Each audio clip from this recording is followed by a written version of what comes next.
गोपाल नाम का एक 21 साल का लड़का था जिसके पिता का कुछ समय पहले ही देहांत हुआ है। एक कपड़े का दुकान है जिसे चाचा और पिता दोनों चलाते थे।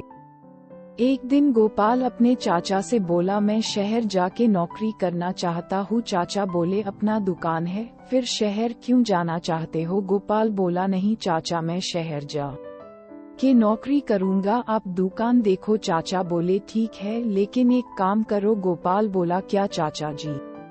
चाचा बोले, ये पत्थर है, लो इसे अलग अलग लोगों के पास जाकर इसकी कीमत कितनी है पता कर लेना, लेकिन कुछ बोलना मत, सिर्फ 2 अंगुली दिखाना, किसी को बेचना मत, याद रखना, बोलना और बेचना नहीं है। गोपाल पत्थर लेकर किसान के पास गया। किसान बोला, कितना कीमत लोगे? गोपाल ने 2 अंगुली दिखाया। वह बोला, ठीक है, मैं 2 रुपये दे सकता हूँ, इसे मैं अपने हल पर लगाऊंगा। गोपाल वापस आया और चाचा को बोला। चाचा बोले, ठीक है, किसी और से पूछो।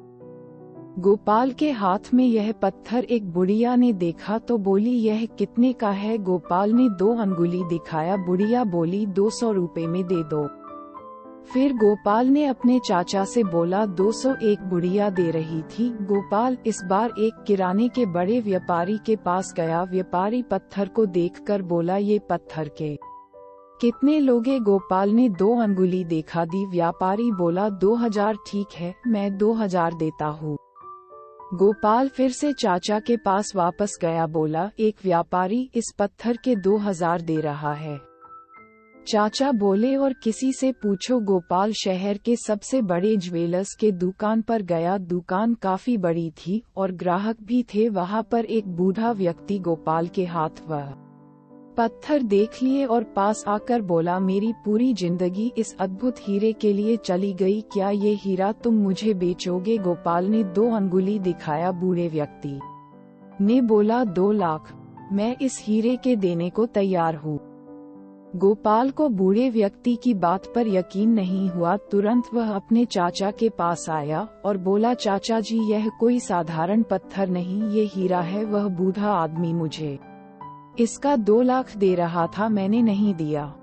चाचा जी बोले, हाँ गोपाल, ये हीरा है, तुम्हारे दादाजी ने दिया है। गोपाल बोला, जब आप ये बात जानते थे तो मुझे इसका कीमत जानने के लिए क्यों दिए? चाचा जी बोले, गोपाल, मैं तुम्हें ये बताना चाहता हूँ कि इस हीरे की तरह तुम अनमोल हो, अपनी सही कीमत समझो। तुम शहर में नौकरी करने जाओगे, कोई तुम्हें चंद पैसों के खातिर तुम्हें इस्तेमाल करेगा, तुम यहीं पर अपना कपड़े के व्यापार को बड़ा करो। अपने आप को छोटा मत समझो, तुम्हारा जीवन इस हीरे की तरह बेसकीमती है, इसका सही कीमत समझो। दोस्तों, इस छोटी सी कहानी के माध्यम से मैं आपको ये समझाना चाहती हूँ कि हमें अपने कीमती रूप जिंदगी को सही दिशा में लगाना है, ताकि हमें अपने जिंदगी का सही मूल्य मिल सके। जिंदगी अनमोल है, इसे ऐसे ही व्यर्थ ना करें। धन्यवाद।